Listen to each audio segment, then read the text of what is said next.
Hello বন্ধুরা, তোমরা সবাই কেমন আছো? আশা করি তোমরা সবাই খুব ভালো আছো। চলে এসেছি আবার তোমাদের সাথে নতুন একটা রেসিপি নিয়ে, একেবারেই ঘরোয়া রেসিপি।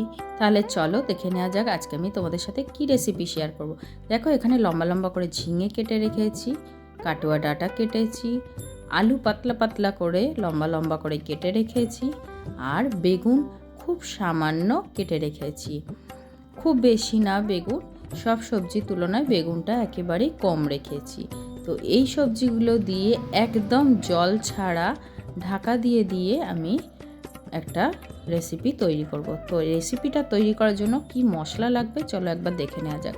এখানে কিচ্ছু মশলা আমি দেব না, শুধুমাত্র রাঁধুনি আছে। এই রাঁধুনিটা নিয়েছি আমি, রাঁধুনিটা হাফ চামচ মতো নিয়েছি। এটাকে আমি শিলের মধ্যে একটা কাঁচা লঙ্কার সাথে আমি বেটে দেব। দেখো, এখানে গ্যাসের মধ্যে আমি একটা কড়াই বসিয়ে নিয়েছি। কড়াইটা গরম হয়ে আসতে খুবই সামান্য তেল দিয়ে নিলাম, যতটুকু লাগবে সেই পরিমাণই দিয়েছি। তো তেলটা গরম হয়ে এলে আমি এখানে কয়েকটা কালো জিরে আর দুটো কাঁচা লঙ্কা দিয়ে নেব। দেখো বন্ধুরা, তেলটা কিন্তু গরম হয়ে এসেছে। এখানে আমি কড়াইটা চারিদিকে নাড়াচাড়া করে নিলাম খুন্তি দিয়ে। এবার এখানে আমি কয়েকটা কালো জিরে আর কাঁচা লঙ্কা আমি দিয়ে নেব। কালো জিরে কাঁচা লঙ্কাটা থেকে একটা সুন্দর গন্ধ যখন উঠবে ফোড়নে, তখন আমি এখানে কেটে রাখা যে সবজিগুলো আছে সেগুলো আমি দিয়ে নেব পরপর। তো আমার পাশে থেকে যে সকল বন্ধুরা আমাকে সাপোর্ট করে চলেছ, তোমাদেরকে আমার অনেক অনেক ভালোবাসা। আর যে সকল বন্ধুরা এখনও পর্যন্ত আমার চ্যানেলটা সাবস্ক্রাইব করোনি, তোমরা আমার চ্যানেলটা সাবস্ক্রাইব করো, বেল বাটনটা অল করে রেখো। আমি যখন যেরকম ভিডিও দেব সেই ভিডিওগুলো সবার আগে তোমাদের কাছে পৌঁছে যাবে। দেখো, এখানে কিন্তু আমি সব সবজিগুলোকে দিয়ে নিচ্ছি পরপর। সব সবজিগুলোকে দিয়ে আমি ওপর দিয়ে পরিমাণ মতো লবণ আর হলুদ দিয়ে নেব। লবণ হলুদ দিয়ে আমি সবজিটাকে সুন্দর করে চাপা দিয়ে দিয়ে আমি সবজিটা ভাজবো। দেখো, এখানে আমি পরিমাণ মতো হলুদ দিয়ে নিলাম আর আমি স্বাদ মতো লবণ দিয়ে নেব। এই সবজিটা রান্না করতে কোনো রকম জলের প্রয়োজন পড়বে না, ঢাকা চাপা দিয়ে দিয়ে একদম রান্না হয়ে যাবে। আর এই সবজি রান্নাটা তোমরা গরম ভাতের সাথে খুব সুন্দর লাগবে খেতে।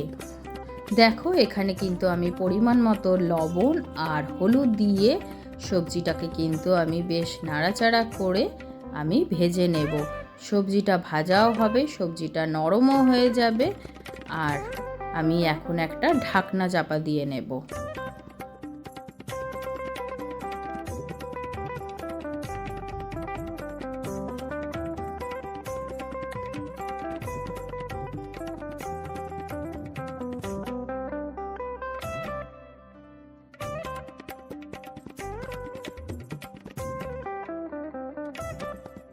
দেখো বন্ধুরা, আমি কিন্তু কড়াইয়ের ওপর দিয়ে একটা ঢাকনা চাপা দিয়ে নিলাম। সবজি থেকে হালকা করে জল ছাড়বে আর সবজিটাও কিন্তু সেদ্ধ হয়ে যাবে। কিছুক্ষণ পর এসে আমি ঢাকনাটাকে খুলে দেখলাম যে ঝিঙা থেকে হালকা জল ছেড়েছে আর আলুটাও কিন্তু সেদ্ধ হয়ে গেছিলো। দেখো, আমি আরও একবার খুন্তি দিয়ে বেশ ভালো করে নাড়াচাড়া করে নিচ্ছি।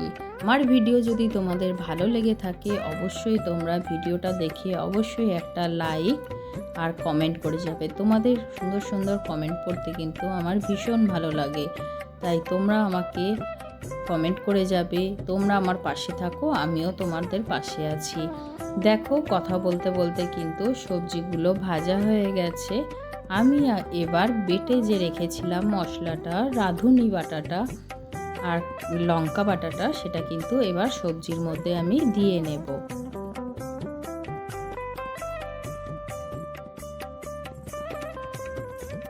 দেখো বন্ধুরা, ওপর দিয়ে কিন্তু আমি রাঁধুনি বাটাটা দিয়ে নিলাম। রাঁধুনি বাটা দিয়ে এত সুন্দর একটা রেসিপি হয়, ভাবলেই অবাক লাগে।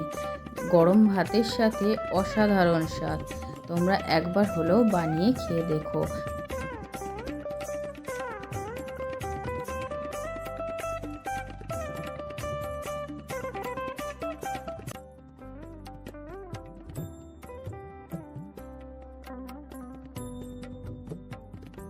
আমি কিন্তু রাঁধুনি বাটাটা দেওয়ার পরে বেশ ভালো করে নাড়িয়ে চাড়িয়ে রাঁধুনি বাটাটা সবজির সাথে কিন্তু মিশিয়ে নিলাম।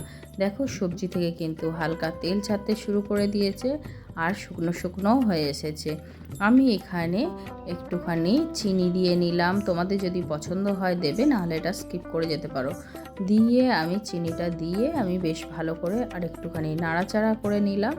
সবজিটা কিন্তু একদম শুকনো শুকনো হয়ে এসেছে, কড়ার নিচে কিন্তু লেগে লেগে যাচ্ছে। একদম শুকনো শুকনো হবে, গরম ভাতের সাথে মেখে মেখে খেতে দারুণ লাগে। তো আমি এইবার কিন্তু 2-3 মিনিট পরে নামিয়ে নেব।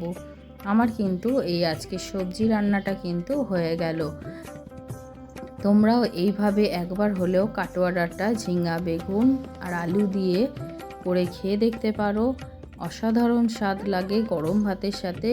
কাটোয়া ডাঁটা যখনই নতুন ওঠে বাজারে, তখন আমি কিন্তু এই সবজি রান্নাটা করে ফেলি। এটা কিন্তু আমি মিস কোনো বছরই করি না। আর ভীষণ ভালো লাগে, বাড়ির সবাই ভীষণ ভালোবাসে রাঁধুনি বাটা দিয়ে এই সবজিটা। তোমরাও করে দেখো, ভালো লাগবে। তো আমি এটাকে একটুখানি নাড়াচাড়া আরেকবার করে নিচ্ছি। দেখো আলু কিন্তু সব সেদ্ধ হয়ে গেছে। আমি এবার নামিয়ে নেব। আশা করি তোমাদের ভালো লাগবে আমার ভিডিওটা দেখে। ভালো লাগলে অবশ্যই একটা লাইক কমেন্ট করো, আর পারলে শেয়ার করে দিও। আজকের মতো আমার এই রেসিপিটা এখানেই কমপ্লিট হয়ে গেল। এটা আমি কিন্তু একটা অন্য জায়গাতে দেখো বাসনের মধ্যে নামিয়ে নিয়েছি। গরম গরম ভাতের সাথে আমি সার্ভ করে দেব। আর চলো আজকের মতো টাটা। সবাই ভালো থেকো, সুস্থ থেকো। প্রচণ্ড গরম পড়েছে, সাবধানে থেকো সবাই। আর নেক্সট অন্য কোনো রেসিপিতে আবার দেখা হবে তোমাদের সাথে। ততক্ষণ পর্যন্ত তোমরা ভালো থেকো, সুস্থ থেকো, সাবধানে থেকো। আর আজকের মতো টাটা। এখানেই আমি শেষ করলাম আমার এই ভিডিওটা। সবাই ভালো থেকো।